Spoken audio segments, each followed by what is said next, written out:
Hello, good morning, everyone. Welcome to Sunrise Daily this day. I'm Chamberlain. So yes, it's a beautiful Wednesday.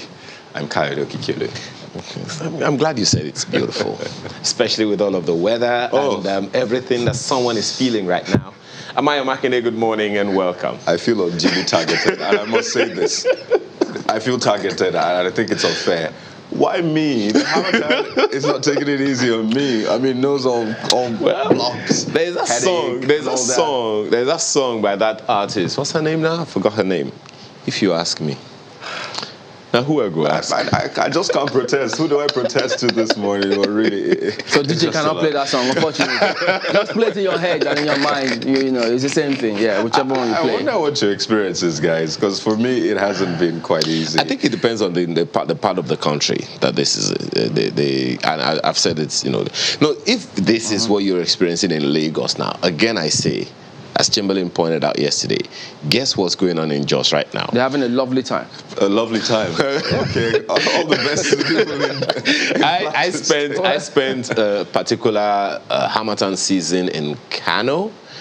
I think it was in 1988. It was in December, and I didn't have a good night's sleep.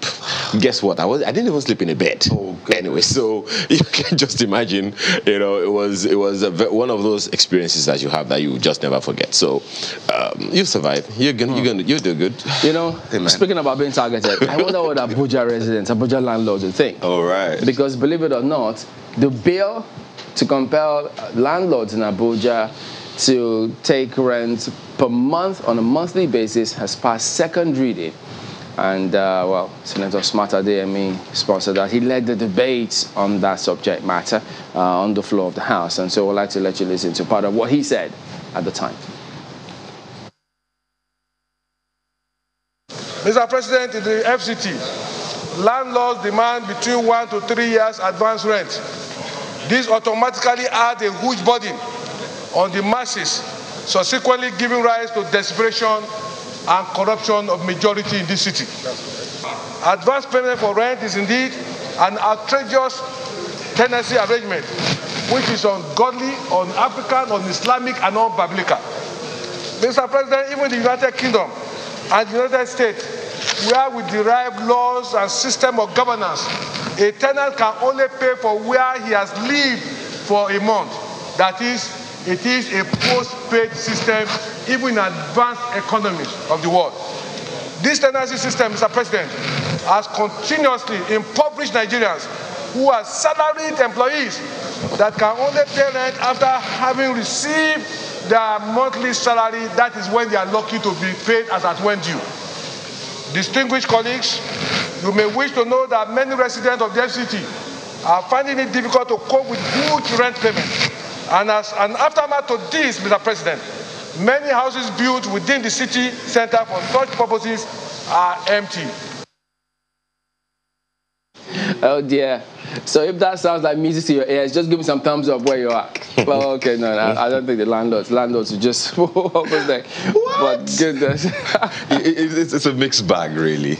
It happened in Lagos. Yeah. Now you're having this one. So yes, it will always be mixed, but both sides will have their points. But if it's going through second reading, you can only expect that proof. Who knows what next? What's interesting in that angle is that the National Assembly is the State House of Assembly for FCT.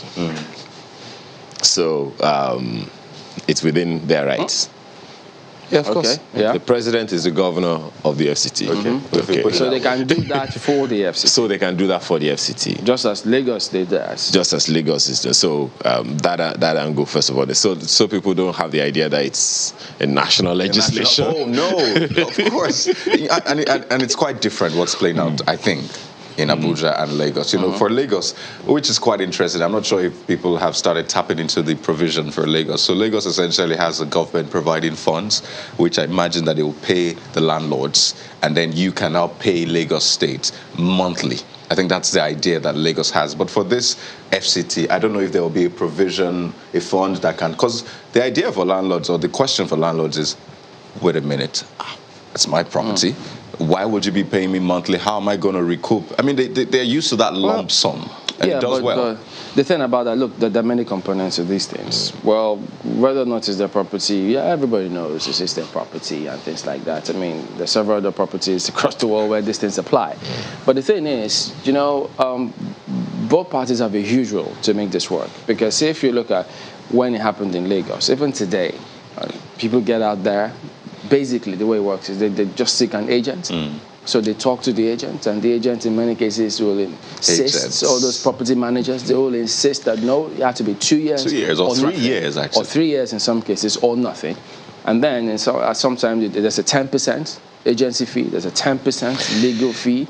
So all of those things, the sum is scary. Yeah. You know, it makes it a lot more challenging. And just the other part of that is several people, as you all know, have been the fallen victims to fraudulent activities by so-called agents of some of these properties. I can write a book about that. And you know the argument. They argue that, well, Lagos came up with this idea that, well, all agents, property managers, in order to synchronize and make sure it's a lot more formalized, register on this site such that people don't take advantage unduly of certain people. But you know the challenge there is, they said the fee that Lagos State government asked them to pay was way too high. They can't afford that. And this is not just with that particular sector alone. If you look at, I mean, we talked about the other time, traffic. The fines people are asked to pay for traffic. All of those vehicle officers, some of them pay as much as 47,000 naira. And so if someone violates if there's a traffic offense, you arrest the person. Do you think some people can easily just pay 47,000 naira just like that? And that's why these guys, the VIOs and the rest of them, target cars that they think can afford it. And so when that is selective, when you make it that difficult, they will be forced to compromise. Yeah. The same thing happened with COVID fees. People say, look, I can't afford this kind of money. Because people are traveling, it doesn't mean they can afford this. You know what they do? Then they are forced to compromise. So I don't know if they learn certain things from all of these things. But, well, still speaking about this particular bill. Even that, what the network of issues that you have raised now, I think it only points to, you can't really separate one from the other. We've talked about that, here before. If the fees are high in one part of the economy, it's only automatic. I mean, come on. I buy elsewhere, I sell to you. I'm going to transfer the bill. It's simple, arithmetic and things like that. But if you're talking about this whole rent thing, it's interesting that when government had always tried to regulate rents.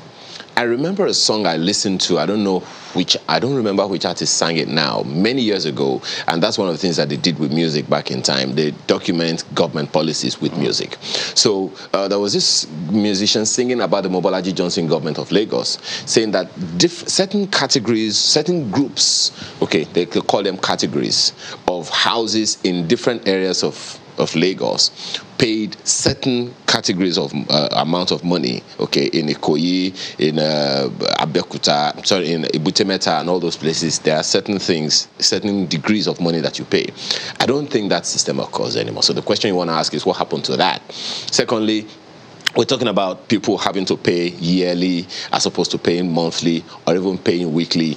When did that start? Have we been able to track how did all these things begin in the first place, and how do we ameliorate them?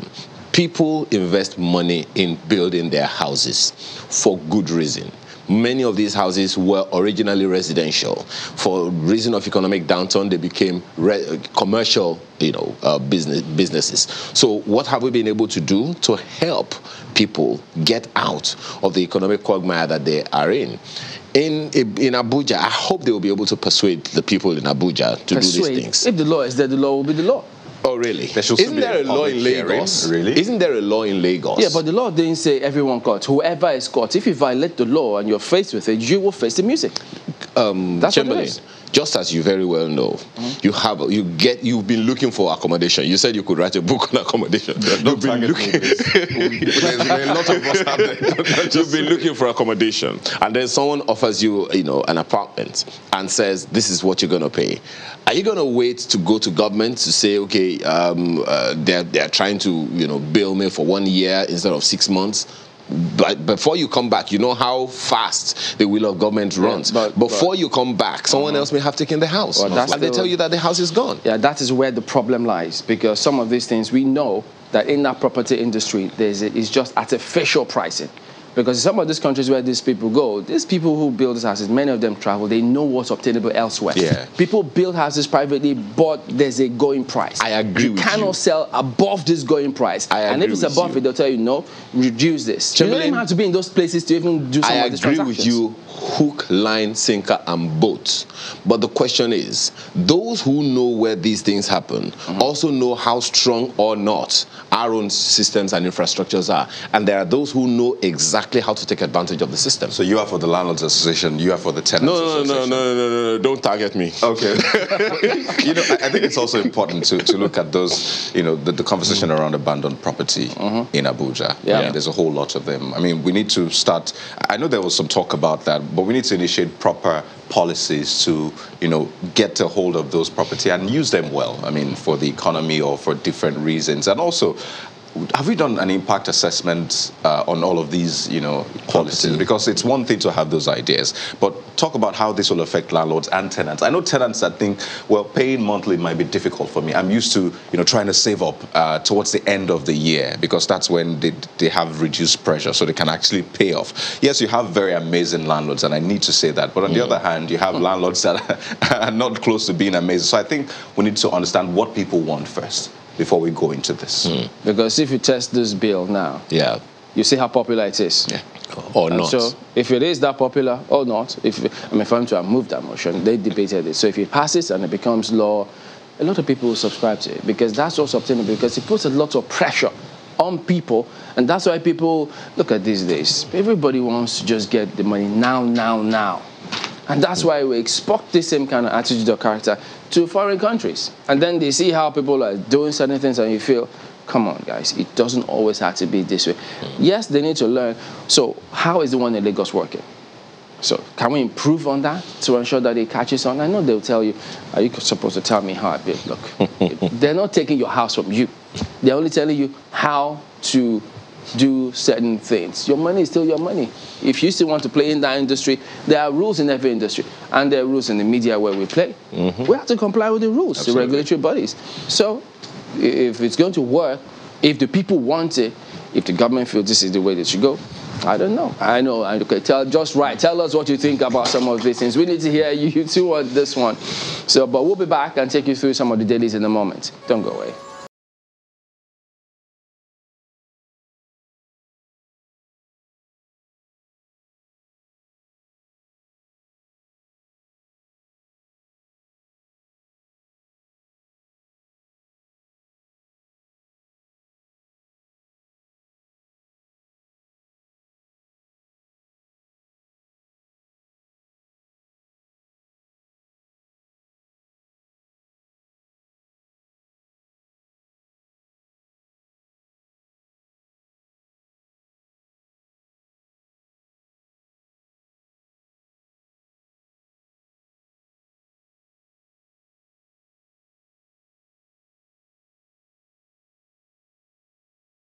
All right, time to run you through some of the dailies. I tell you, some landlords in the room were looking at me, even though they had their masks on, but you could still see the expression on their faces.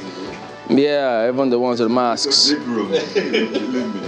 Yeah. I mean, they were looking at Senator Smart, I didn't meet you, but he kept on moving his motion. He didn't mind anybody, so why should I?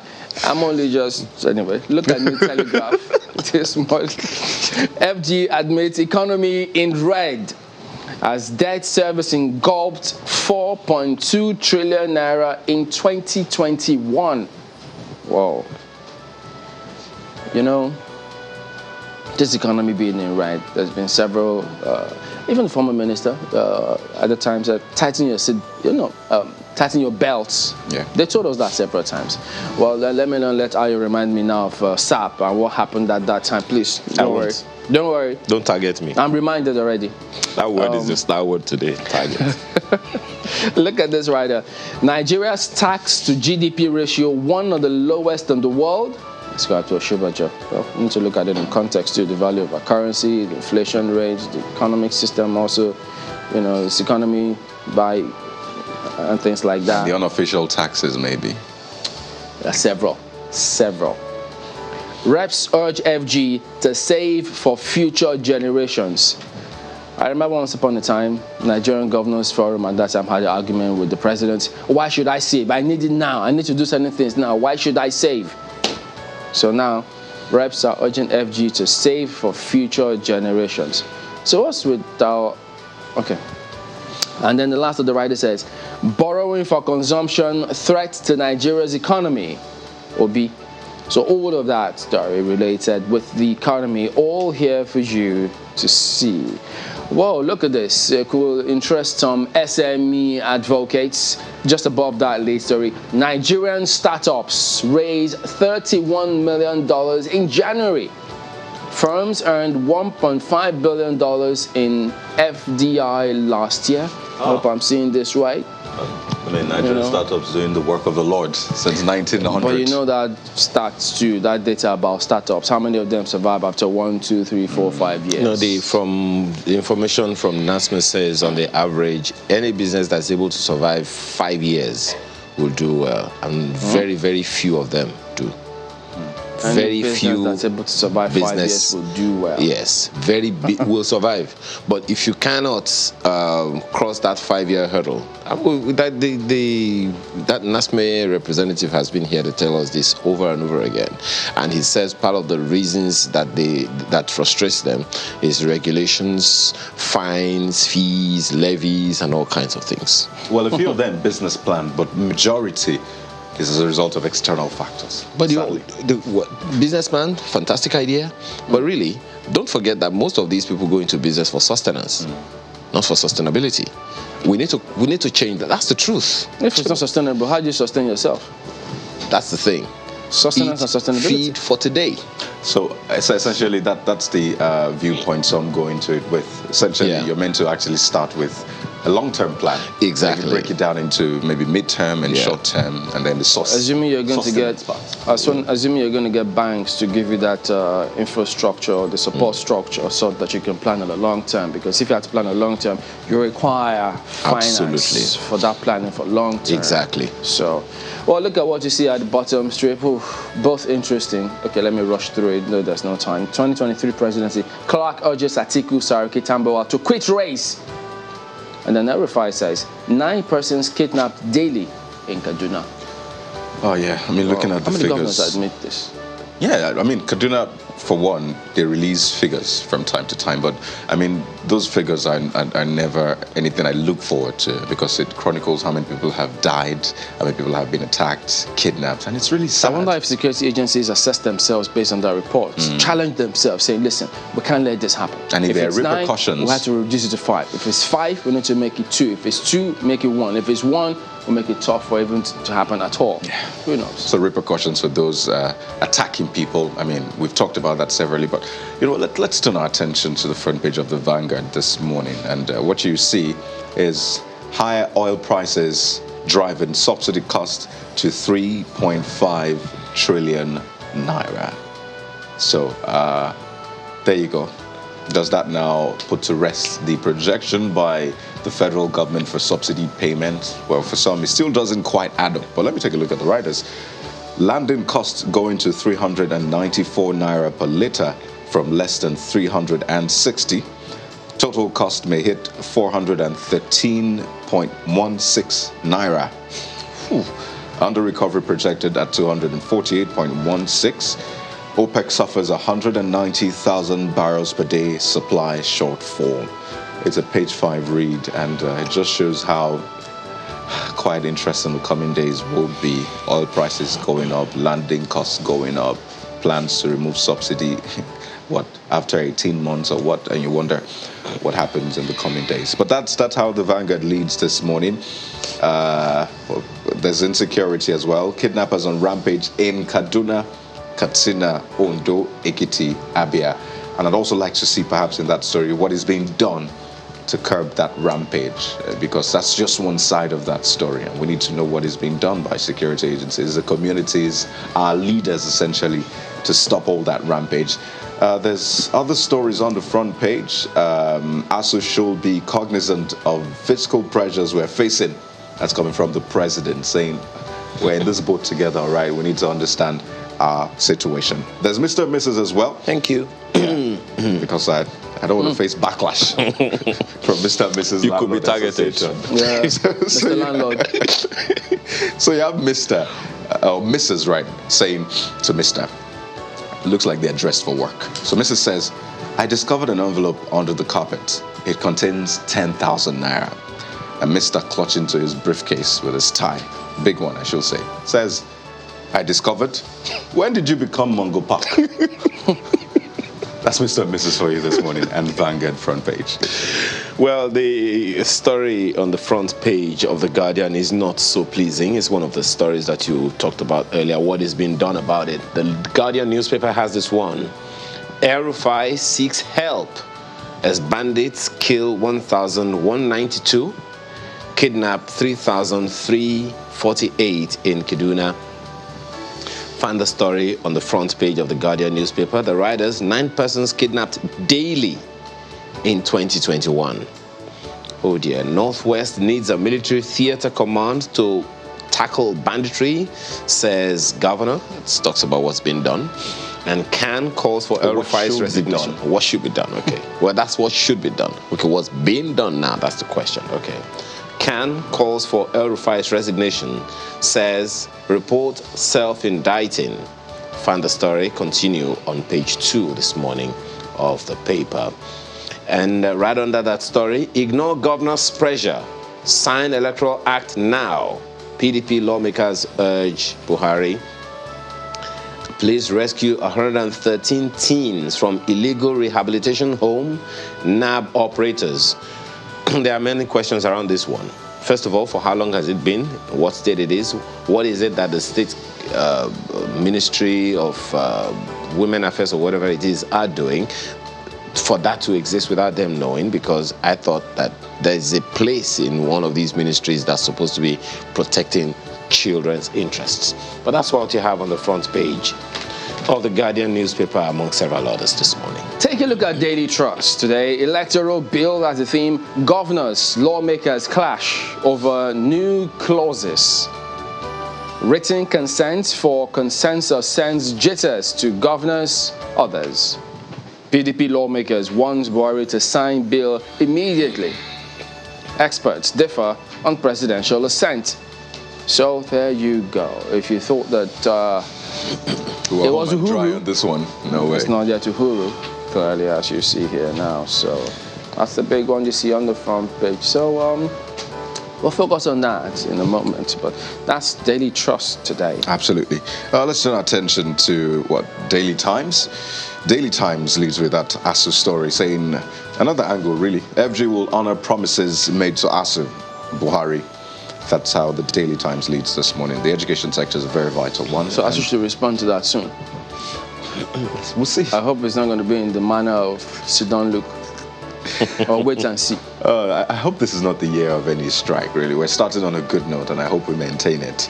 On top of the nameplate, you see reps to FG take urgent steps to control Nigeria's population growth. And it reminds me of something that played out, was it last week or 2 weeks ago, about this, population and all of that. But let me just leave it there for the Daily Times newspaper. And switch your attention to the leadership newspaper this morning. What do you have? 2023 presidency. Quit race. Southern leaders tell Atiku, Tambuwal, Saraki, others. Stories on page 4. Northern youth scheme for Osinbajo, Tinubu, Amechi. I'm eyeing VP slot under Atiku, says Wike. Said that? Well, that's what you have on the front page of leadership newspaper. I am not. Okay, no, I am not. I thought I read the same story previously. I thought you were saying you were eyeing. So I thought you were speaking of yourself, actually. I am not eyeing, okay? As an error, my sincere apologies. Before you get some political gunshots. Before I am targeted. I'm not eyeing VP slot under Atiku, as ascribed to Wike. Atiku visits IBB in Minna. And ex-APC reps form new bloc. What does that mean? Find the details on page 4. Clearly not a building block. Well, it's the block without a K. Exactly. Okay. That's so many other stories on the front page of the Leadership newspaper this morning, but let's leave it there for it. Look at Nigerian Tribune. Clark to Atiku, Saraki, Tambawal, don't run. That's what you see right there today. And the writer says, North has ruled for 45 out of Nigeria's 61 years of independence. He says, I will make my intention known soon, Atiku. So, at New Telegraph, in case you didn't see that. Let's see if we can run through the Nigerian News Direct. This one leads with something about health. FG launches 62 billion naira trust fund to fight HIV, spends $6.2 billion in 17 years. Okay. Is that from the government alone, or it has some funding from outside the country? But a couple of other stories. Let me just take this one for you. It's a political season, right? Or your project, we don't have any godfather. Makinde. Let's leave it there for the daily. No, Sheyi Makinde, not Ayo Makinde. Because I see you smiling, I'm wondering, yeah. that's the paper. It's like, there's a lot of political gunshots flying around this morning. You smiled, so I thought, why were you smiling? And I realized, maybe. Come on, I am not, I'm here. I would have said, yes, I said it, but I didn't say I said it, so come on. Okay, there you go. Okay, well, I'm saying it now. That's it. That's a look at some of the dailies. We're back in just a moment. Stay with us.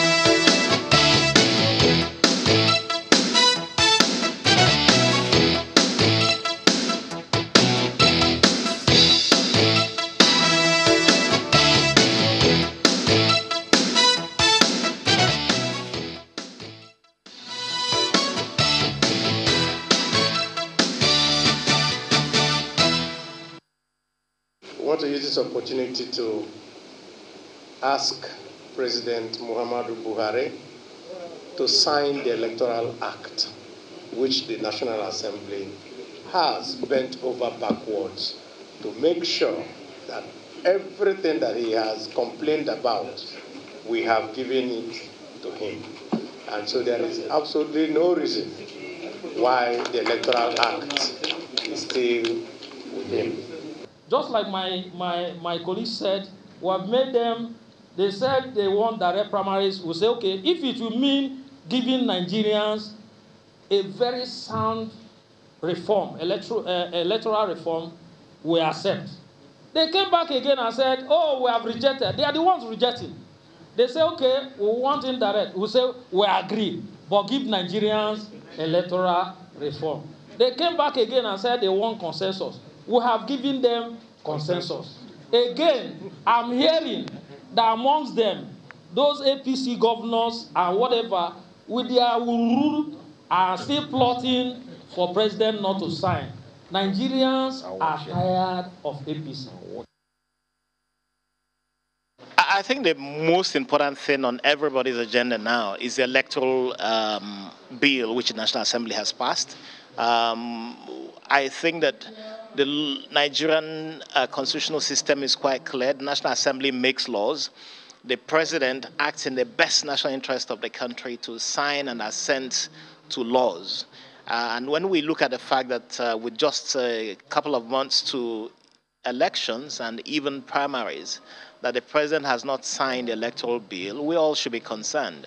Yes, the parties need to do a lot, but we need to have a settled legal environment for elections to happen in 2023. And if the president is going to delay in signing this new bill that has been sent back to him a second time, then I think it would be a major challenge. It could actually even be a major threat to the coming election. So we believe that the president should the moment he receives the bill, review and assent to it so that elections can happen, the parties can prepare. It's good enough that candidates are showing their intentions. I think that once the electoral bill or a new electoral act is in place, it would speed up preparations, whether it is people declaring to run for elections at any level at all, or even the parties outlining their rules for primaries and for selection of candidates.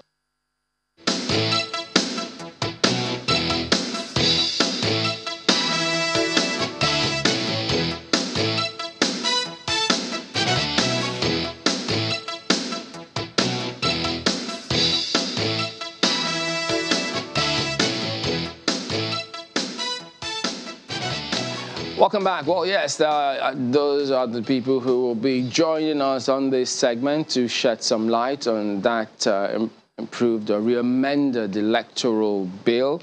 We've got Ene Obi, who is the convener, Nigeria Civil Society Situation Room and Country Director, Action Aid Nigeria, as well as the Honorable Sam Onugbo, who is a member of the APC. He did sponsor the Climate Change Act. Good morning. Thank you for joining us on the program today, both of you. Thank you very much. Thank you for having us. Thank you. All right. So, Honorable, let me start with you. I'm not sure if you may have heard some of the quote and unquote, the rumblings now, because many thought that this has been fulfilled. In other words, there should be no reason whatsoever. But there are reports which are making the rounds now that some governors are looking at some contentious clauses in that bill. They think that it's a booby trap. So what do you think about that in the first instance? Well, thank you very much, Chamberlain. Well, what you just talked about is within the realm of speculation. Having done what we've bent over backwards to do, which is to go over the Electoral Act Amendment Bill many times over. I'm even talking about coming from the 8th Assembly till now. I think it would be sad if anybody is still contemplating of how to hold back the nation. Because after nearly 24 years of democratic dispensation, unbroken, for us to be finding it hard to get an electoral act that ensures that we achieve a free, fair, and credible election, it's not something that is encouraging. So I would like to think that it's just within the realm of speculation, and that anyone who is truly patriotic would like to join hands in urging Mr. President to sign the Electoral Act. I'm sure it's been transmitted from what you heard in the news by the bureaucracy of the National Assembly. We would like to join hands in urging Mr. President to sign this and again be on the side of the people. I'm saying this because we have spent so many years, of being described in flowery language, fledgling democracy, nascent democracy, embryo democracy. After nearly 24 years, I think we have grown past that. We should be able to lay solid foundation for elections, since it is the only way through which you recruit or install leadership in a democratic process. So I want to join other Nigerians in urging Mr. President to sign that, because I'm aware that it's been transmitted to him. All right, let me move to NOB on this one. I mean, the reports also made the rounds yesterday that civil society groups had given the president, I think, 7 days to sign the bill. Well, many think, whoa, is that right? Did that happen in the first place? That did not happen from Situation Room. Civil society, we have a lot of members of the civil society spread across the country, and there are different bodies. From Civil Society Situation Room, we have not issued that, ultimatum, but we have to agree that the president is also testing the patience of citizens. We agree, we have been urging him, we are tired of calling on him, but again, it's a new year, so let's start it on that premise again. We commend the National Assembly for coming back and going through the bill and passing it again. The president made a promise, in the last interview by channels, that with the consensus issue, inserted and also options inserted, that he's willing to sign. And so it has gone to him again. We don't have 30 days this time. So is that are we going to be taken for granted again? Because that 30 days in the first place that he stayed with him until it elapsed was really a panicking issue. But they have given him, just like the members of the National Assembly have said, they have given him all he had asked for. And now we have come down to the day count now, to the time he will say again, it is too late. Because he rejected it 3 times or almost 4 times in 2018. And we have to fall back to using the act that has been, that had lasted for God knows when, to the 2015, act. And now we are here. The energy that goes into bills, the energy from the National Assembly, from the subcommittees, from different levels, and then coming down to the House. The National Assembly did not close until almost the end of the year because they waited for the president. And now we are here. We urge him to sign it. Don't test the patience, because we have elected people to serve. To serve, the leadership needs to provide the kind of, confidence to Nigerians. We already have a lot of things guarding on. INEC is the body that is charged with organizing and conducting elections. They are ready to move on. Their timetable is tickling. All of the days that are wasted, again, leads to the preparation, the issues of preparation, and coming down to the time of saying, okay, it is too late now. Is it a gimmicks? Are we playing pranks? That it waited to the end of the year, and now we have started again, and we have a few days left. It's more or less a few days before you say, okay, it's too late, it's 12 months to the election, that is the time, you have to catch up. The first election is February, and we're in February now. A few days, that time will expire. And we are waiting because it's like testing the patience of citizens. The National Assembly has done its own bit. What is the president going? Because the president came up with all of this. The appropriation bill was flustered. He made the comment, yet he signed it. The petroleum bill had so many things. He signed it, and then they went back to the National Assembly to do amendment. And you're saying, there are issues here and there. Could you not have given up that presence getting to the end of the year? And then we move on to new things. The legality question. These are issues that we say, we want to be ruled by the rule of law. We want to be guided by the Constitution of Nigeria. Patriotism means all hands on deck, both the leadership and the citizens. And so I think we're getting very angry, and we need to listen to the terms. Use the power. Use your power as it should be used. All right. The energies that we have lost is not worth it.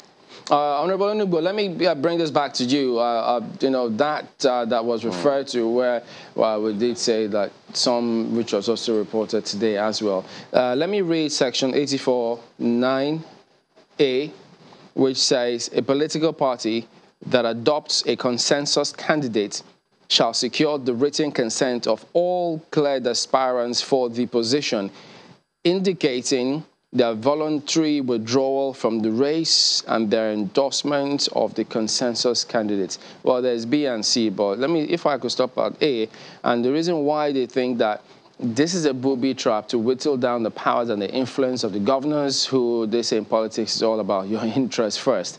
They think that where you get or adopt a candidate via consensus option, you definitely will have 1 or 2 people who will not be happy. So asking everybody to sign, and then if you don't get everybody to sign, you could resort to court. They think that this may likely be the impediment to some of these things. Well, thank you, Chamberlain. You referred to the governors. The first time and second time the governors. And perhaps as we go down with this interview, you probably refer to them again. See, let me make one point clear.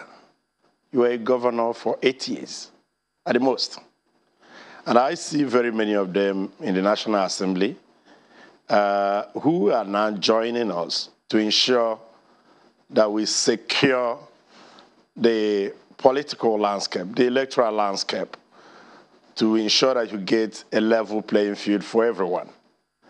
So if someone is being excluded, because that's the bottom point, that's the line that we want to eliminate, and you feel that you are being excluded, you have every right, and we provided for it there, that you can take appropriate action, go to the Federal High Court. We've been very careful this time around. And then you cannot stop the election or whatever from holding, but so long as you're able to go to court and explain that, look, you were excluded, unfairly excluded. Somebody, let me explain something. I think the laws that we have, they are even probably enough to ensure a credible election. But we know that there are individuals that have the mindset to always either exclude or sabotage others. If you don't have that mindset, so there's nothing to fear.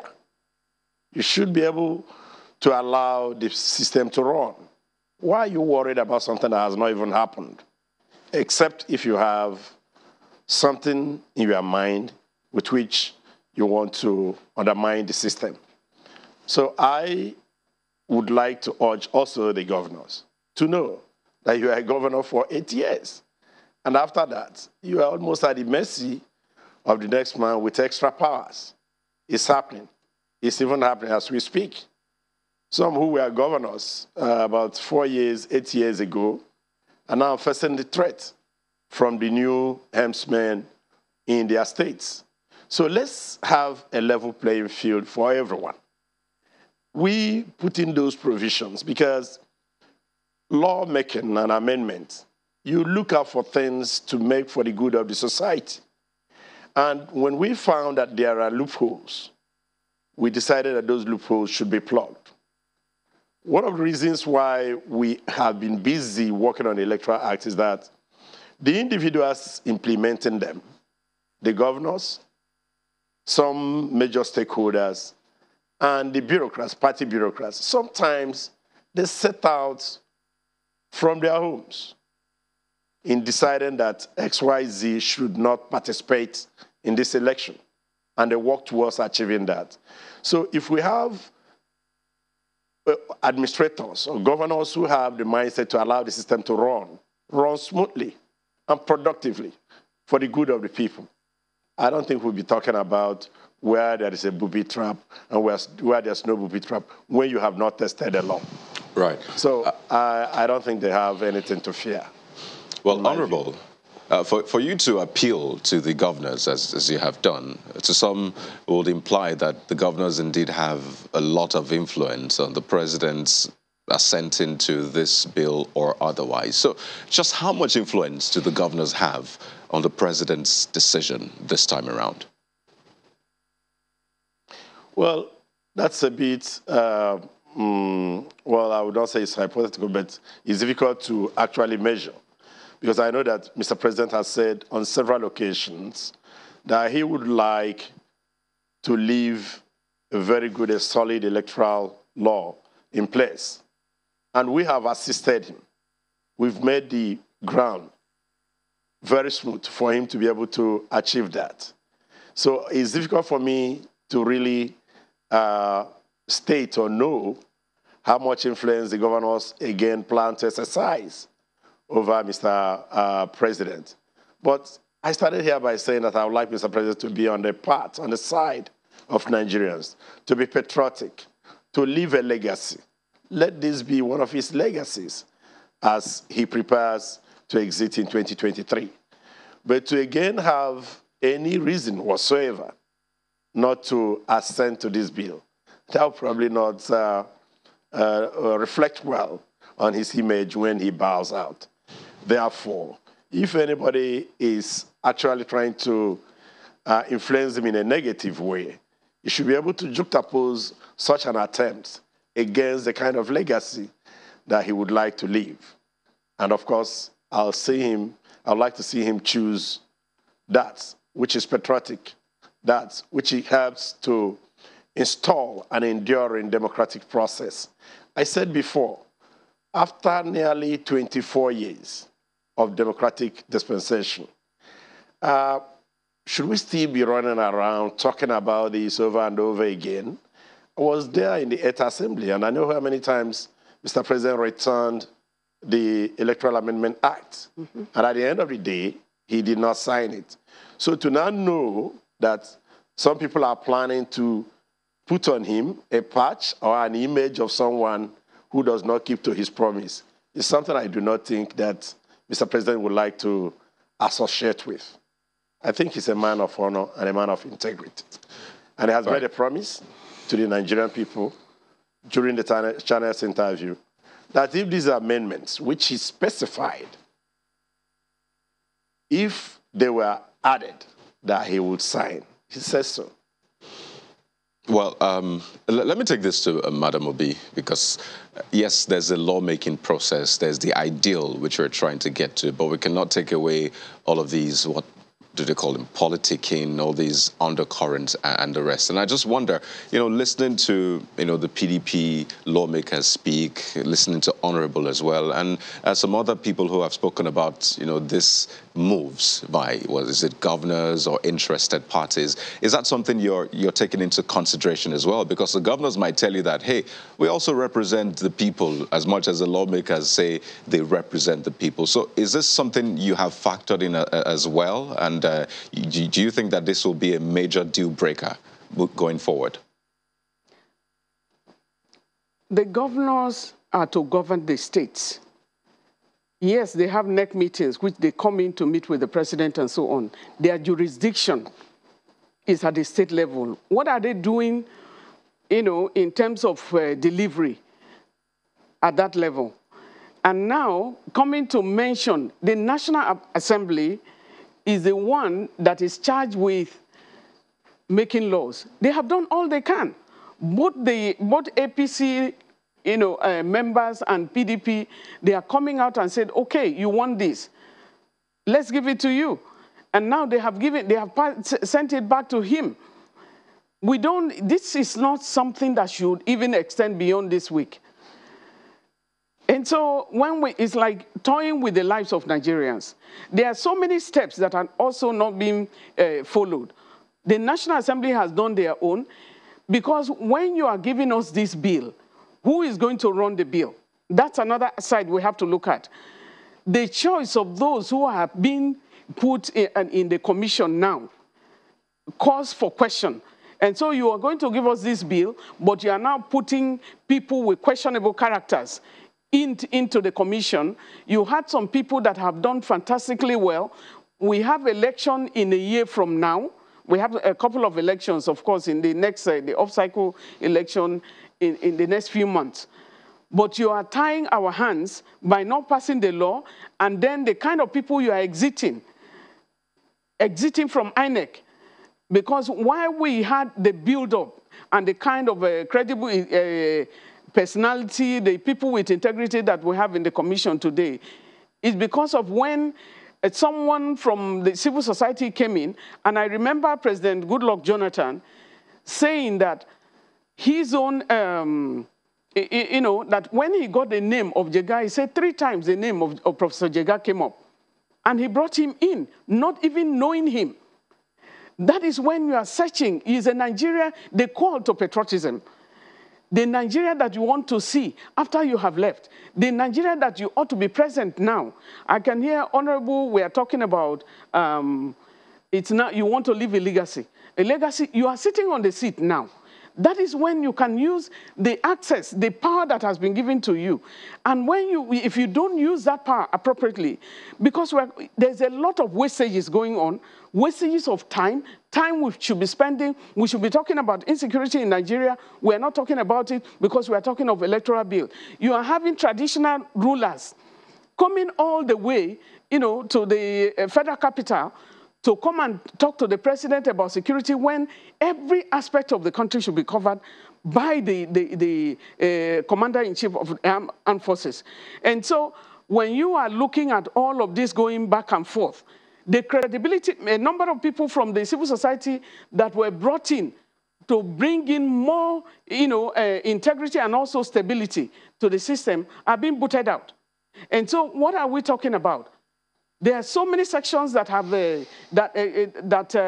showed clearly that you cannot appoint somebody who is biased. You cannot appoint somebody who is a card-carrying member or even a party. You need to have some sanity, and that shows, and we look at the body language of the president by who he appoints. And so we are watching that you are not only signing the bill, assenting to the bill, but you are also giving us credible people. And I cite the example of the US elections. You had the Georgia, governor who came out clearly, Mr. President, when President Trump went to him, Mr. President, I voted for you, but the people have spoken, and the might is with the people. And so giving them, timely law will help in settling INEC down, in settling everybody down, so that we can focus on those that you are electing.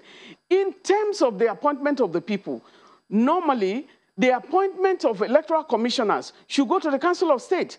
And the reason why it goes to the Council of State is that the former presidents are there, the former attorney generals and so on, and other people, the elder state persons, are able to tell you about the credibility of the people that you are pulling. But right now, what we are saying is the president writes the list, takes the list, and takes it straight to the National Assembly, which is an aberration, in the first place. So we need to look at the credibility of people that you are bringing in and signing these and not take people for granted. I think why we are on the path of caution, and we say, when the water boils, it goes in different directions. And so you will have calls from different organizations. The citizens are watching. We have voter apathy. And that is something. The Honorable has alluded to the fact that 24 years down the line, there is a bit of a progress, but not much progress. We shouldn't be here debating. After 2018, the president came in 2019, and the bill, we're still debating the bill that has been returned over and over. The errors that they talk about, that there are errors in when it goes into gazetting, there is still a team of those who check the English, check all of the things that we need to do, before it goes into gazetting. So the errors were not something that we can look at. So if he gives us if he assents to the bill in the next 1 week, in the next few days, which we expect him to do so, as he promised, we are holding him again because governance has to do with accountability. We have to be transparent. We have to also know that you are working on this stage once, and when the curtain closes, you are not coming back to the stage. It's not about when you were in the military and now you come back as a civilian president. Now, this is the last time. And a lot of confidence or building is in question here. And we are really watching, and we're watching. We can't take it to we are going into meetings. We have to go into meetings, to take the next line of action because we are really tired. We'll talk a little more about that when we return in just a moment. Stay with us.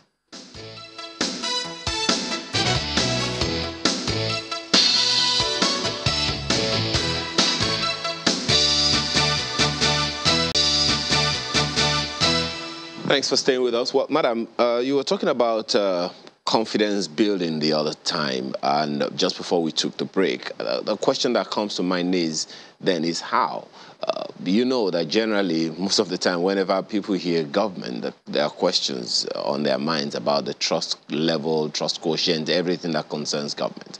How much confidence do you think, would you say, that this new bill will be able to instill in the electoral process for the people? I think the electoral bill, what we are talking about is INEC readiness to conduct, organize, and supervise elections. The Constitution has given them enough powers. Now we are looking at the electoral bill, sign it into law because there's a guideline. There are guidelines, there are timelines that needs to be met. And so we are before that now. A lot of people, even when you go back and look at Anambra election, a lot of voter apathy going on. And we thought we should be progressing from one election to the other. The biometric machines that have come, the beavers that have been introduced, is INEC's preparedness to have more credible elections. And so they are on ground and willing to go fully to the field, and you are holding their hands by the law. The apathy, if the Nigerians know that their votes will count, they will come out en masse. It is important to also act on time. Because the president had turned down the bill so many times, a lot of people, when you take it to the president, they say, oh, it has gone back again. It has come back again. And all. How many things are we saying that is leading to confidence of Nigerians? As we speak, there are so many Nigerians that are in the bush that have been kidnapped. There are so many who are out of their homes. What is the government doing to be able to come back to them? You know, government is about the economy, is about the welfare of the people. That is so cardinal. You know, and then it's about, you know, security. We need to be able to look at the things that we are thinking, the things that are within the tip of your hands. You are leading the people. The building trust itself, people just take it for granted that, okay, oh, those politicians. Are we toying with the lives of people? The question I'm asking has effect. My and apologies, I always say, madam. What kind of... If you don't mind me butting in, just 1 second. The question that I'm asking, go ahead. Yeah, the question I'm asking is, how significantly do you think this bill, once Mr. President signs it, will instill confidence in the electoral process by the people? Because just as you said earlier, voter apathy has been on the increase. Less and less people have been coming out to vote. How do you see this bill reversing that in the hearts and minds of the people? I think this is why we have been clamoring for the bill, that because it contains a lot of things that will lead to credibility of elections and put more confidence in the hearts of the people. And that is to say that it gives INEC its full powers. It has its powers, but this is giving them more confidence for them to be able to do what they're doing. And that's why I am still insisting that it's not only in signing the bills, but bringing in a very, very credible people. And to be very, very careful in terms of those you are letting go now. We had the Professor Ibanu, who was the director of operations, who led the last election in Anambra State, which was so credible. For such people, I will keep, if you are really looking at credibility of elections. So the bill is for us to get ready and make election much more transparent and more credible, as we go in. And it has showed that one election, all the off-cycle elections that are coming, are used as a practice for the bigger election. And so very soon, we are going to FCT next weekend. Very soon we are going to Ekiti and also going to Oshun before the general election. And we have to follow the timeline. And so you are holding the arms of INEC. Timely, assent to the bill will also give them that go-ahead to have the budget, approve their budget, give them their money, and let them do the bits that they need to do. Madam, give the body that has been empowered, the go-ahead to do what.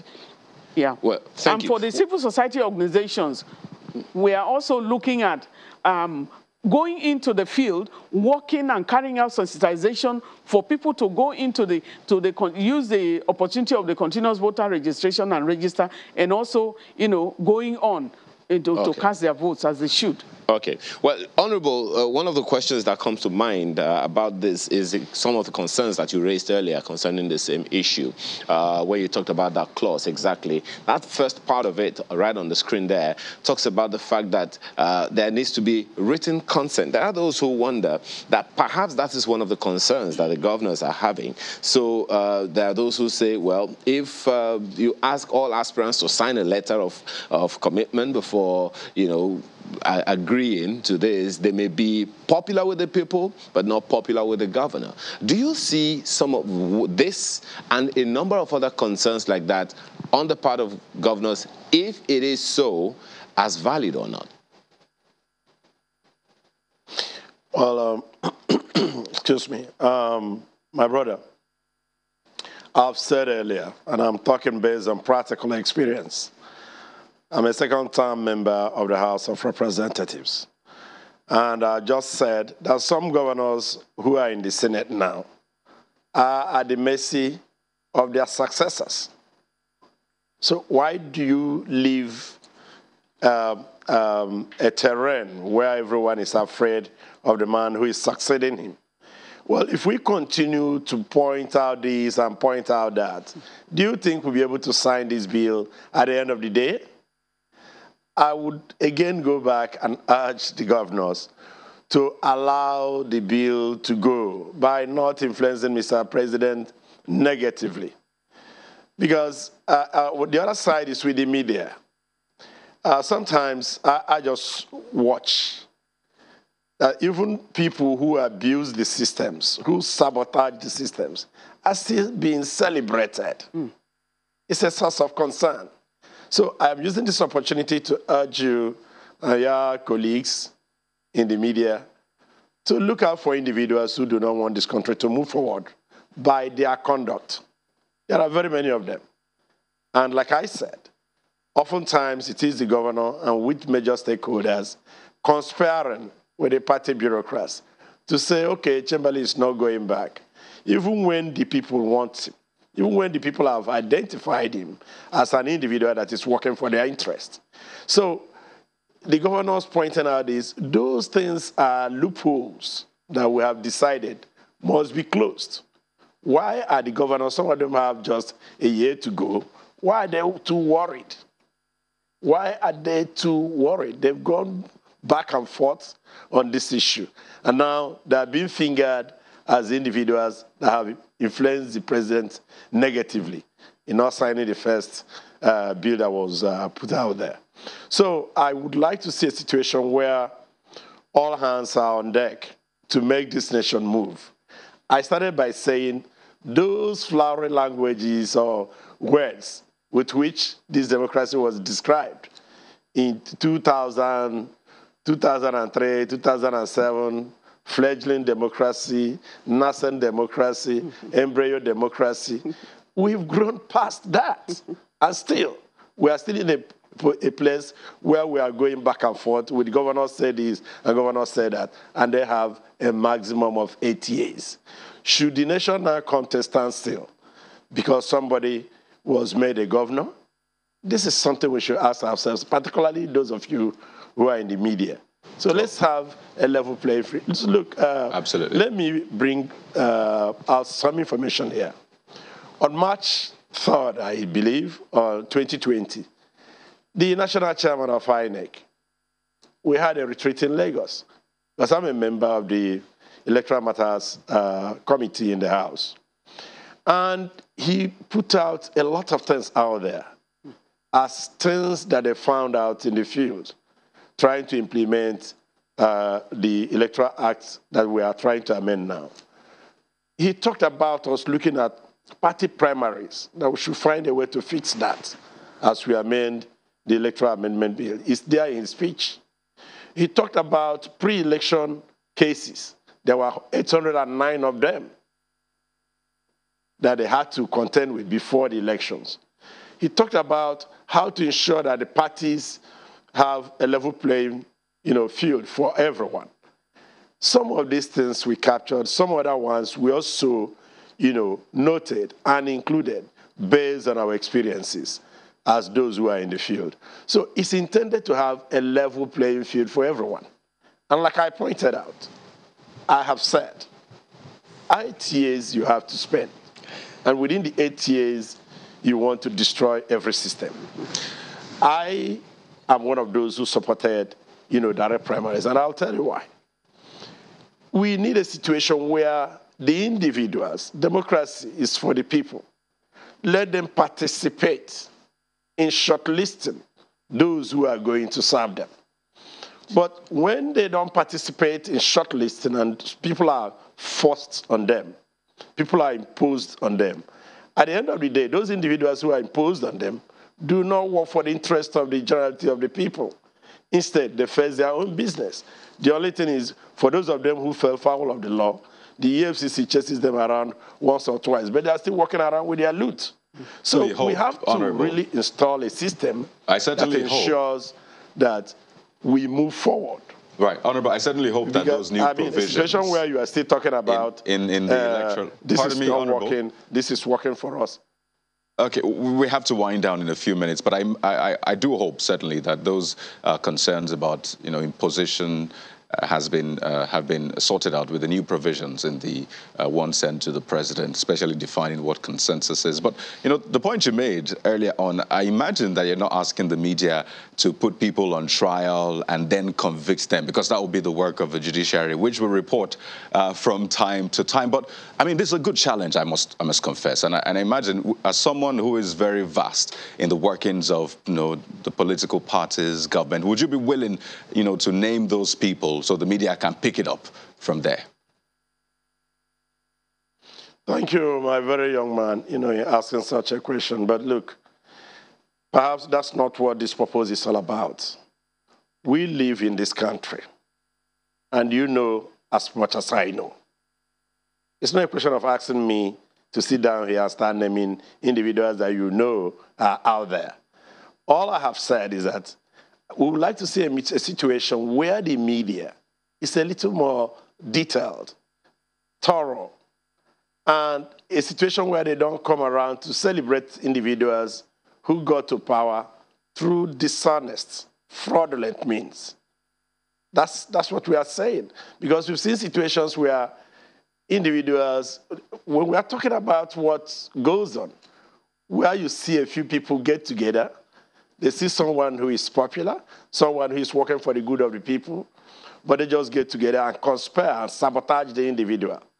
Those are the provisions that what we have done are intended to cure. Those little mischiefs here and there. On the other hand, Honorable, can you be a whistleblower, perhaps? Those who use foul means, fraudulent means, either by using money to influence, and then they got to position. And some people were talking about cost, and I don't know which cost is higher. Whether it is the cost that individuals use to get into system by dishonest means and then go out there and wipe out the treasury, or that you spend some cost today and save tomorrow and get people who are ready and prepared to work for you.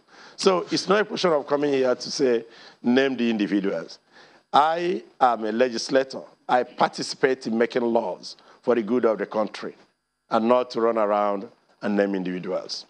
Well, Honorable, it will certainly do Nigeria a whole lot of good if you and others like you can whistleblow at least, provide these information, maybe not on air, but behind the scenes, so we can make Nigeria a better nation, because, as I said, that will do Nigeria a lot of good. But let me take this to Madam Obi. I know there are questions about, the appointments of officials, election management officials, into INEC, and what this might do to the electoral system, especially moving forward into 2023. And maybe I should quickly take Honorable on this one, pardon me, Madam Obi, because he's in the National Assembly and there's a lot of work to do regarding that area. So, Honorable, would you be willing to take up that challenge from Madam Obi regarding those who have been nominated to manage our elections within such a short period? Is that something the National Assembly, perhaps you, are worried about, that perhaps the time is too short, some of those individuals might not be fit for the job?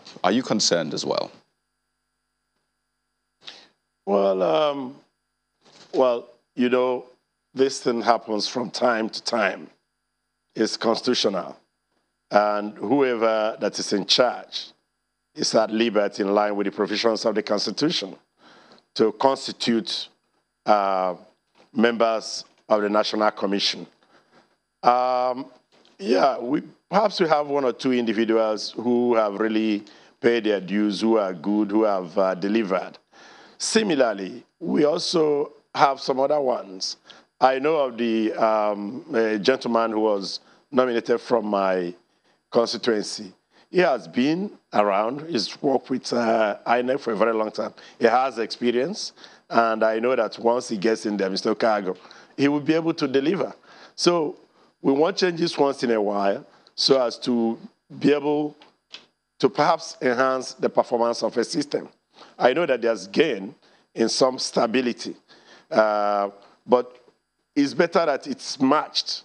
Maybe you have a new set of people joining the old ones so as to be able to deliver at the end of the day. Because for someone like Ken Okago, who's been with INEC for this number of years, all his years, he has enough experience, and I'm sure that he'll be able to deliver. So apart from individuals that are clearly partisan in nature, and perhaps it's difficult to tell what they are coming to do, because it's also difficult to predict an individual before he executes his functions. So I am not too worried about that, because I have said something that I would like you to actually. All right, Honorable. We have grown. We have. All right, let's just get a comment from Madam Obi, because we need to wind down now. So, Madam, could you tell you what you talked about having to resort to your next line of action, maybe if all else fails, if I understand that properly. So do you think that whatever the action is will ensure that this bill becomes an act? I think the president is the one that is having the pen to assent to the bill. But we are the people. The Constitution spells. We stand, you say, arise, O compatriot. And then you go to, I pledge to Nigeria, my country. If we are all doing the bits that we have to do, the leadership is about citizens. Leadership is about the country. The country is bigger than all of us. It will be there when we are gone. It will be there when the president is gone. The issue of corruption, I think when you are talking about the governors, for example, who ruled their states for 8 years, many of them are very, very corrupt. They have cases with the EFCC and ICPC and so on and so forth, but they have made the National Assembly a safe haven for themselves. And so even those who are pressurizing, those who are the governors now, they are seeking, each one of them is seeking to go to the National Assembly because it has become a protective mechanism for those who lose. The country has given them so much. You do you go into the assembly, you do your leadership at the state level, you get all the allowances and so on and so forth, you get houses, you come to the National Assembly again, you are getting pension when many Nigerians, more than 100 million Nigerians are living below the poverty line. Many more Nigerians are going into poverty, and we are talking of a bill here. We are talking of corruption, government. We don't want excuses of the governors. All right, Madam, incidentally, influencing the president. The president is the president of Nigeria, and right, so he needs to go ahead. And we are watching him for because the credibility, the integrity of one man, Professor Jega, that brought him on board with his team. Okay, we need to go at this point, Madam. They don't want it to happen. You know. All right. Incidentally, we'll be talking about the economy as well in just a moment. But we have to thank both of you for coming on. NOB is the convener, Nigeria Civil Society Situation Room, as well as the country director, Action Aid Nigeria. And we've also had the pleasure of having Honorable Sam Onugbo, who is a member of the APC. You heard him say also a member of that electoral committee where they're considering screening some members for which some controversy is making the rounds. Gentlemen, lady and gentlemen, thank you for coming on today. We're back in a moment. Stay with us.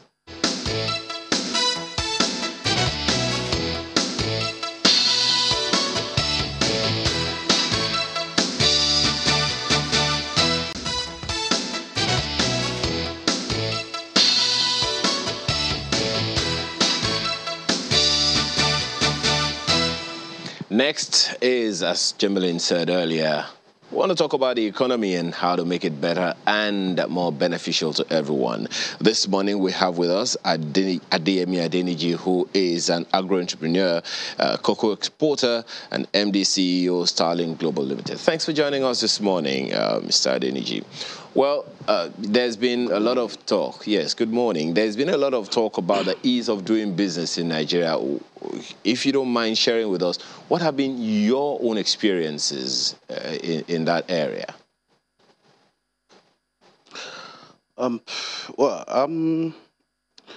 It has not been very easy to do business in this country.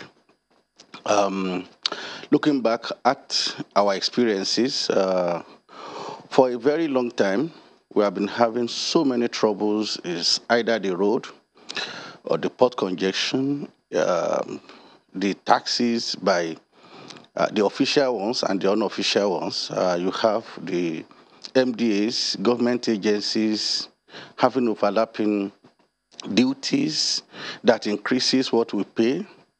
Then you have the unofficial one on the road, police, tax forces, the street guys, they call them Ecomog on the road.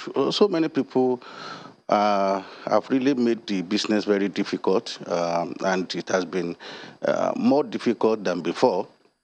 And in the past few years, it has gotten worse, and it has not been a very good experience that we have had in the doing the business in the country. But recently, things have started to look a bit positive because the government intervention, the MPA is trying to look at some areas, and then I think that is what informed the government to convene a meeting of the MDAs and the exporters to really discuss what exactly have been the problem, because I think most people have not been giving the government the really adequate information about what has been happening around the agro-business. We have the shipping lines that treated us as if we are not Nigerians. How do you explain where shipping lines will abandon your containers fully loaded and they will pick empties?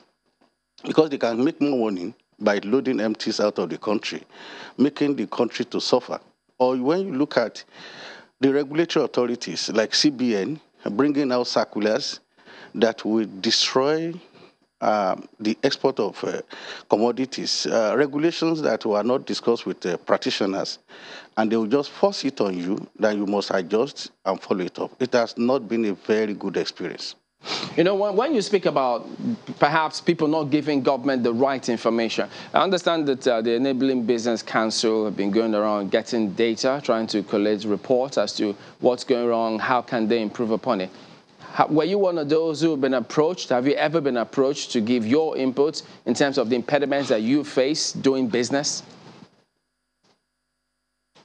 Oh, yeah. I think my company will have gone bankrupt in 2020 if this Office of the Ease of Doing Business has not intervened. Because my containers loaded with $44 million worth of cashew was picked from Lagos, abandoned in Nome by some shipping lines. Shipping lines brought out their own rules and said, well, we cannot allow you to go if you don't have import containers to load. So we cannot accept your containers. Then CBN says, well, you cannot also go if you don't put your NSP details on our platforms, and these are platforms that are not working. So, and we bought the cashew, we needed to load. So we wrote a letter to the Office of the Ease of Doing Business without knowing anybody there. They picked it up and directed MPA to look at it. MPA switched into action immediately, and they applied some sanctions, and we were able to take all those cashew out. And it was not a bad experience. And that was what really encouraged people like us to start talking to government and say, look, we have this problem. And they became more receptive, and they're asking us what have been the problem. And we have been able to give them enough information that can make things become better. How is it then? Have the political will to carry through the reforms.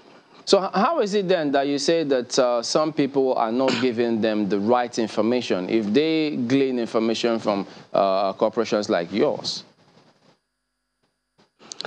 Well, you know, what the government does is to also look at the custom and ask the custom head, how has it been? They will say it's okay. How has the people been faring? CBN will tell them we are doing very good work. They will go to FEC, they will tell them some things, and they will have some people that will tell them everything is going on. Those are politicians, they are not the practitioners.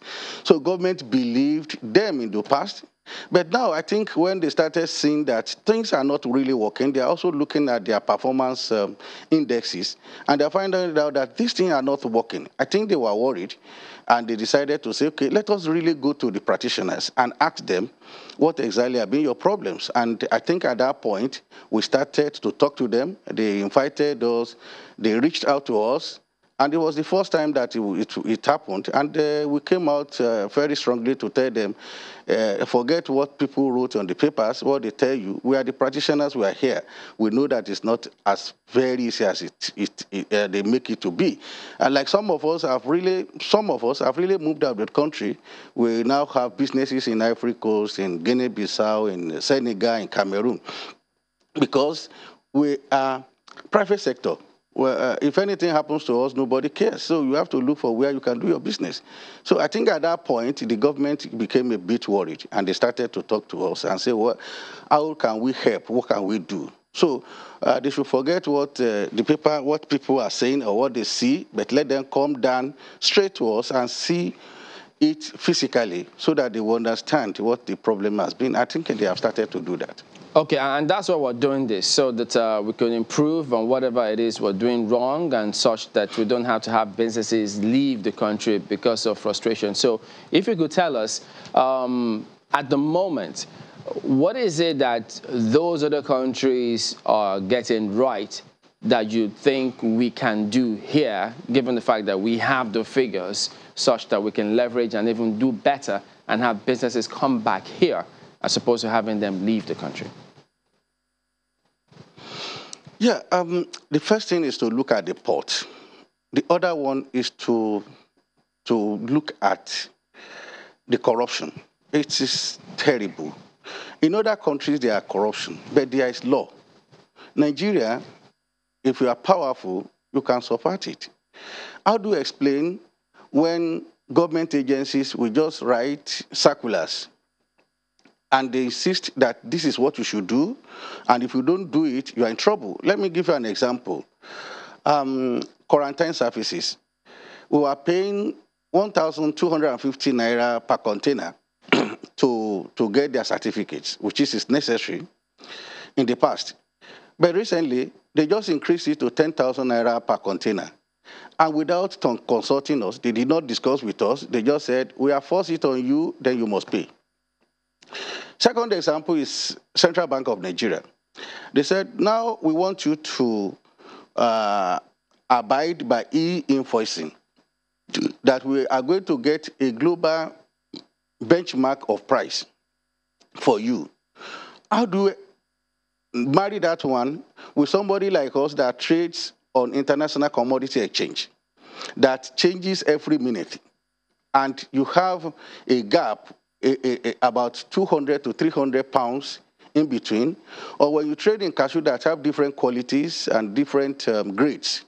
So how do you explain when you have some people that will come from India or any other place with their briefcase, they will bring the dollar into Nigeria, and they will go to the black market and change it, and they will go to your farm gate and buy, forcing the farmers not even to do proper quality that is affecting the businesses and our name outside the country. And there's nothing anybody is doing. If you write to anybody, they will tell you, well, these people came before you and they have given us some money, especially. Those corruption has really affected everything. And the policy somersault.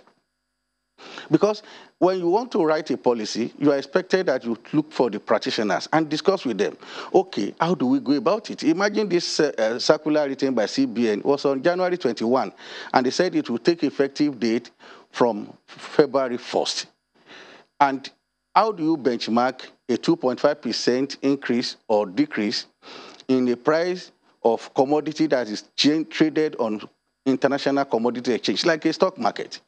So it is a policy somersault, and but they can be very proud and say, well, we have written our policy, you must abide. So that's why we have been having one step forward and 10 steps backward in making it. But when you look at other countries, they have immediate, medium-term, and long-term plan. Togo is a very small country. They have almost the biggest airport around. All Nigerian shipping lines, they will ship from Nigeria, they will go to Togo, and from there they will distribute. So Nigeria should take the advantage. We are bigger in everything.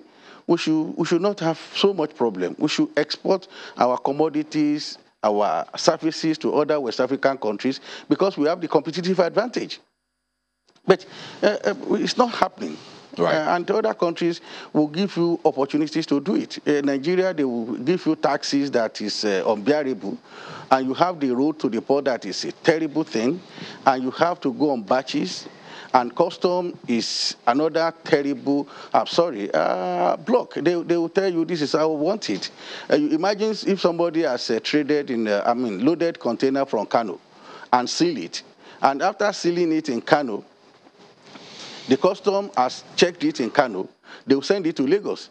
By the time it gets to Lagos, the custom in Lagos will say, let us open it again. They will remove the seal. And whereas the owners of the containers in Kano, that's the buyer, the eventual buyer in neither in Singapore or in Vietnam or anywhere in the world, will have known the seal. But when they get to Lagos, they remove the seal, put another one. So, because they did not trust us, no country trusts us so well about our practices, they will reject those commodities and those people will go bankrupt. So many things that needed to be done so that we can streamline. I think that's what the government is trying to do, bringing all the agencies together, asking them what exactly are the problems, how do we get this thing resolved. I think it's a positive thing in the right direction. But that is one of the reasons that are driving so many people out of the country. And I think having your personal account and the account of so many others should help in helping, at least for government to see what the reality is. And I recall last year, I think it was in October, that the Vice President was talking about, variance in policies, the fiscal and monetary policy. It looks like they are not on the same page. But, maybe to solve this as well, we need to understand those who are benefiting from this chaos, because clearly you, the business owners, aren't benefiting. And I'd like you to speak about, perhaps put a figure to how much you have lost as a result of some of these somersaults. But really, who is benefiting from this chaos? Certainly not you. Is it government? Is it some of these regulatory agencies that are benefiting from it? Because it looks like this is, blossoming, although it is a wrong thing, but it keeps blossoming. Well, you see, the problem is, that's human nature. When you put somebody that doesn't have, nobody controls whatever he does, then what do we expect? Let me give you an example. There was this custom officer at Tinkan. He will tell you, it's a former tax, tell you, you are going to pay this amount if you want your containers to do this. We are not going to clear you. But nobody there to go and report, because if you report, your business will suffer. But some people took it upon themselves, and I think the government got to know. And it was a very good, positive thing. The guy was removed, transferred to another place, and people are even insisting that they should remove him from that. So that means if there is control, people can talk, then it works. There are so many things that corruption makes better for some people. Definitely some people will benefit.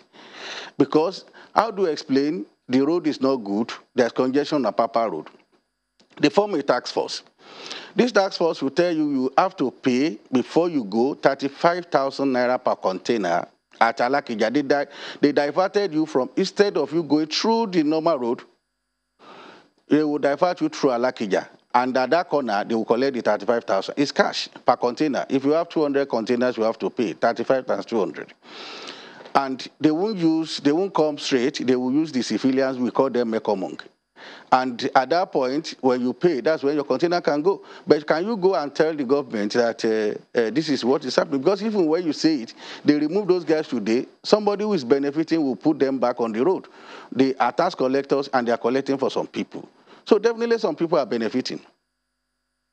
Well, Mr. Adeniji, perhaps, yes, and not us either. I don't even know. Maybe we need to decode the people who are really benefiting from this. And one even wonders if we'll be able to track them. But, speak to us about these things, well, most of what we are talking about is concerning the federal government, ministries, departments, and agencies. Recently, a subnational ease of doing business report was also come up with, and that report reveals that Sokoto and Gombe states top the list of ease of doing business in Nigeria. On that list, Lagos comes 20th, and Gombe, next to Sokoto State, is on the very low rung of the ladder.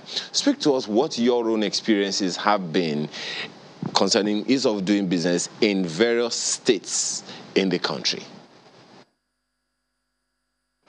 Well, I think it will be a bit tough because every state doesn't have the same problem. For a trader in sesame seed, you go to Kano, you go to Katsina, you go to Kaduna. So how do you navigate in those areas where you have the insecurity? So if anybody has said ease of doing business has been very good in Sokoto and maybe in Gombe, it is possible maybe because the insurgency is not as bad as it is. I mean, since in other part of the country. Lagos has its own peculiar problem. The road network, the port congestion. The other states in Southwest, they are a bit peaceful, reasonably, but you have kidnapping on the road. And you have armed robbers on the road that will block your cocoa and forcefully take it away from you. So ease of doing business is it depends on the angle you look at it. If it's ease of doing business, buying and selling within Nigeria, it's difficult. If it's to export, it's also very difficult. But you have to do something. Except you are in government, who is a politician, you know that you have free fund. But if it is your sweat, you are going you have to work and navigate and go through the process and make sure that you are afloat and you sustain your tempo. So the ease of doing business is very relative. It depends on the context we are discussing it. But is the government making efforts? Yeah, because that is something that is a bit positive now, that the government is very bold enough to say, where is the problem? How can we help? What do we need to do? Who are the problems? Who are the people that are giving you this trouble? How do we talk to them? I think if they have the political will, things will definitely change considerably moving forward. Moving forward, yes, I know you're into exporting, which is a major, aspect of our trade overall, especially in agricultural produce, cocoa, cashew, and the rest. But there's been that conversation about adding value to this, and I know this sort of takes us away from the ease of doing business angle, but maybe this is a bit futuristic as well. Adding value right here, because there are countries that all they do is just add value, some little value, and when they export, they get more from it. So regarding cocoa, for example, I mean, how easy is it to add value to what you export such that you're not just exporting raw? I mean, from Nigeria, you're exporting something, perhaps, the powder or something that will be more valuable when it goes out there. Is that something that has been easy for you? Oh, thank you very much. And you are really hitting the nail on the head here. Honestly, to be very candid, we have not gotten it right in this country. You have to first look at where was Nigeria in 1970 in cocoa production and where are we today. In 1970 to 75, we were producing between 500 and 750,000 tons of cocoa in Nigeria. So now we are producing less than 250,000 tons. And Ivory Coast was producing about 750 to 1 million tons in the past. Today, they are producing 2.3 million tons. Ghana produces just a little above Nigeria then, maybe 50,000 tons more. Now today, Ghana produces 1.1 million tons. So the first problem was the discovery of oil has pushed agribusiness out of circulation. And that is what will have created more jobs, and that has entrenched poverty in the country. Now, going back to the value addition, that's the only way, the only solution to our crisis, both economic and security. If you don't have a job, you look for what to eat. It's, whether you like it or not, you'll be hungry, and you look for ways around it. So insurgency is directly proportional to unemployment, insecurity. So the problem is we don't have an action plan on where we want to be in the next 50 years. And anybody that is not planning is planning to fail. Let me give you an example. There is this company along Ibadan Road, Multitrace.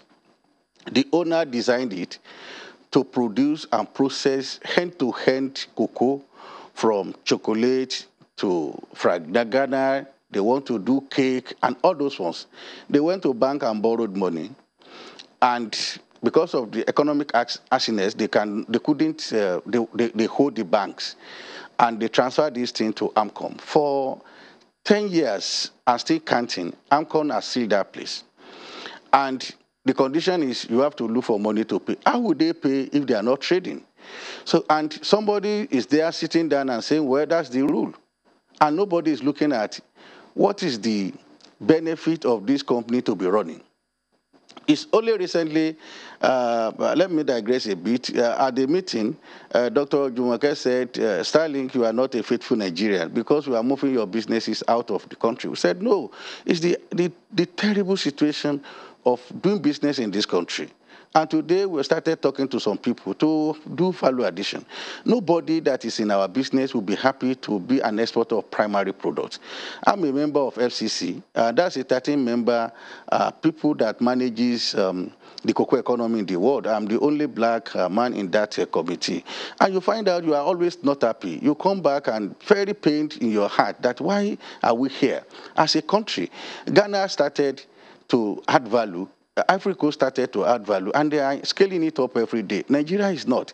Cashew processing, go to Ivory Coast, you see the effort of the government. Here you don't, because the bank gives you money for a short-term business, so you cannot invest it in the long-term business. And manufacturing is going to have an incubation period. It's a minimum of, it depends on the sector, between 5 to 10 years. No moratorium. So you borrow money at whatever rate and you put it in factory, you are going to be friends of AMCOM. So that's why some people like us are not really considering it, even if it is something we wanted to do.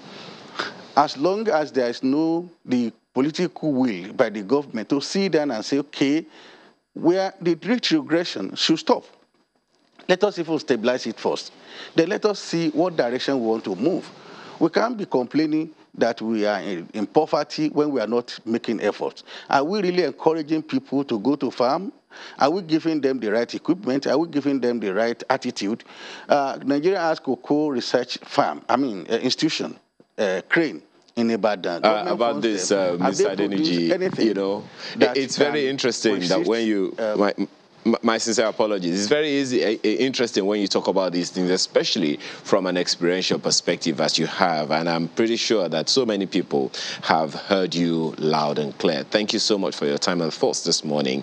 Adeniji is an agro-entrepreneur, arguably the biggest cocoa exporter in Nigeria, and MD CEO, Starlink Global Limited. Thank you so much for your time this morning.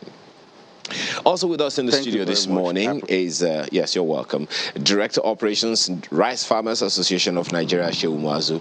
He joins us in the studio as well to look at some of these issues. You've heard a number of things that have been said, especially concerning this matter. The question then is, maybe we should begin with what your own experiences have been in agro business in Nigeria. I say, good morning. I said so far, so good. We have been thriving, though we are in a learning process yet still. The president comes with the idea of producing what we eat and eating what we produce. And so far, the Central Bank of Nigeria, through the Agro Borders program, has been helpful by providing our members with a loan package in the name of our Agro Borrowers program. So we are saying so far so good as far as what the agricultural sector is doing under this government. say that with the rice pyramids, most certainly your association is smiling to the banks. Then naturally, the one would also want to find out, how can we get them? Where are the rice pyramids we understand is being dismantled now, perhaps to spread to the country? Where are they now? As the rice pyramids, as you rightly said, are being dismantled and taken to the mills. The rice is allocated to rice milling companies across Nigeria, and they have been evacuating. Very soon they will mill, and it will go to the market for Nigerians to buy rice at affordable price. Does that mean that Nigerians can also smile to the market when they want to buy rice? Is that going to crash the price of rice? Yeah, based on the agreement between Refund CBN and the millers, the rice is going to the millers at a discounted rate, and we expect the millers to be very patriotic enough to sell to the market at a discounted rate as agreed between Refund CBN and them. Help us understand just how discounted is this? How much is it going to them? And I mean, what should be their profit margin naturally? How much should Nigerians eventually buy it? So how much is it leaving you to them? And then how much should Nigerians expect to buy? So you see, honestly, I know that the price of ex-mill gate now is 233,000 per ton. And we have discounted that price through the CBN to 200,000 naira per ton. So you see there is a difference of about 33,000 naira per ton. We expect them, after they have done their processes and add their cost of production, at least the price they are going to sell to the market will be lower than what they used to be. Well, again, maybe I don't understand enough. My math is not so good. So if you have taken off 30-something thousand off of the processing and all of that, the average price in the market, as at the past few days, was 30,000 naira. How much should people expect to find it in the market? I'm very sorry. I cannot be categorical as far as the price of milled rice is concerned. Mine is to say the price of paddy, because I'm a primary producer. I think the millers will be in a better position to answer this. But I tell you, we expect them to be patriotic enough to reciprocate the gesture of the government through the CBN for reducing the cost from 233,000 naira per ton to 200,000 naira per ton for them. They should be patriotic enough to bring down the price. So this actually boils down to patriotism, and it's good you've highlighted that. So we'll be seeing in the coming days who is patriotic and who is not. But regarding policies, I mean, how easy it is to do what you do, because you're feeding the nation essentially, and there's an adage that says once you take away food from the problem of a man, I mean, the man's problems are how solved, as it were. In terms of, government policies, there's been, I mean, I talked about the vice president last year saying that, the fiscal and monetary policies aren't exactly on the same page, and we need to have them on the same page so we can ensure that business is done easier. Have you gone through that same experience? Because for our guest earlier, it's been quite challenging, really, having to grapple with policies, regulatory agencies and all that. Is that your story as well?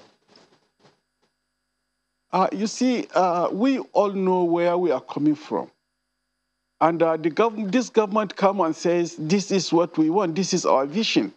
So as far as we are concerned in the agricultural sector, more especially the primary production, we say thank you to government, because we have never had it so good like this. You see, let me give you an example. You see, all the governments we have had in this country, all their agricultural programs, they have good intentions, well designed, and the problem comes with the implementation. You see, implementation in the sense that you produce where is the market. So the only government that comes with a political will to say, okay, let me create the market is this government. They said we should produce. And they have said put in some fiscal measures that says we are not going to give people that are going to import food, forex, to bring in food. So you see, they have deliberately created a very good conducive market for us. So as far as we are concerned, the policy of the government is good as far as primary production of agricultural produce is concerned, because they have created a very huge market for us. They have saved us from the harsh competitive environment that we were going through with our foreign counterpart that used to dump their produce here. Correct me if I'm wrong, and we're winding down now. So that, because judging from the account of our guest earlier, Mr. Deniji, and your account, it's quite different. So does that mean that it is easier to do business, I mean, have your business domiciled and have your market here in Nigeria from production to sale compared to someone who's trying to take it out? Because there's always that forex aspect. Is that the situation? No, you see, as far as I'm talking about rice. We were solely dependent on foreign importation of rice, and the government said this should stop. Now we are at an equilibrium, whereby we are eating what we produce. Export is very, very good because we need the foreign exchange and we need to create the jobs. But I'm telling you, as far as I'm concerned, as far as primary production of rice is concerned, we are at peace with the government policies, and we are happy with what the government has done to us, and we urge the government to do more for us so that we can reach that position where we'll export our own rice too. We hope that the cocoa producers, yam producers, cassava producers, and others will be able to say what rice farmers are saying now. Shehu Muazu, Director Operations, Rice Farmers Association of Nigeria, thank you so much for your contribution this morning, and we hope to have you back so we can talk a little more about this matter. Thank you again for being on this program today. Thank you. Thank you. Well, we hope that they will also make Nigerians at peace with the price of rice, since government has made them at peace with their policies. So that the price of rice doesn't keep rising. Exactly. As rice does, right? Okay, well, take a look at some feedback from me.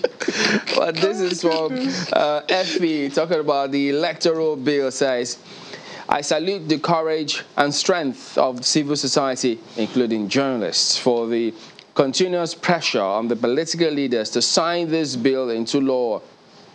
We, as a people, must join our voices to this struggle. I wish the president signs this bill, but he is not signing it for whatever reason. I hope it does not keep us in suspense for another 30 days. President Buhari signed the bill into law and leave a positive legacy of transparency. So here's what Collins Edugbayan thinks. For him, if Mr. President does not sign the Electoral Act, it goes a long way to show that he isn't interested in improving the electoral process. He says, may God guide the president right. Matthew Olubanji joins his voice to appeal. I want to appeal to Mr. President to sign the bill. If he fails to sign, most Nigerians will lose confidence in him. And then there's a tweet from Ibitia who says, moving to legislate on house rent in Abuja by National Assembly would only be meaningful if all stakeholders are involved in molding it and the law made implementable. Good one there. Yeah. But, you know, listening to all of these gentlemen who come up and say give their experience with the view to seeing that things improve in the country, I think it just, what you can glean from some of them is that, look, for all of those who think that, yeah, you put somebody there because he's your crony, he's going to benefit your interest, personal interest, at the end of the day, all of those things about personal interest, it just takes away from our potential for the country to achieve what we really have to. And at the end of the day, where will your personal interest get you if you can't make anything of it locally here? Who knows? Well, that is the show today. We thank you all for watching. We'll see you tomorrow. I'm Chamberlain. So, well, seek not your personal interest alone, but national interest. I'm Kayode Okikele. Have a wonderful day and God bless Nigeria. I'm Ayo Makinde.